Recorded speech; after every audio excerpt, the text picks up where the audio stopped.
mwana ndakemera byadanji kano kanini hajya nakandika kayimindi ngumutima wanje waguciye kukuramya mukiza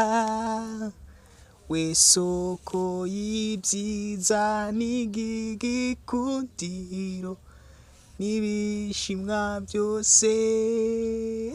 baranje ndirimba vuba byatari wapi birangora byadanje ariko kanze ngerageze numve reka nze ngerageze nanjye nkugendere kuko ndi gukora mistake ga umutima wanjye wagukiye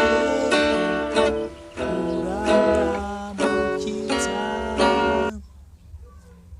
we soko y'ibyiza n'igikundiro ibishimwa byose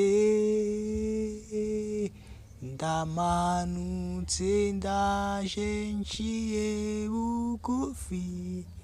ushirwe hejuru urakwiriye gushimwa mwami w'igitangaza izina ryawe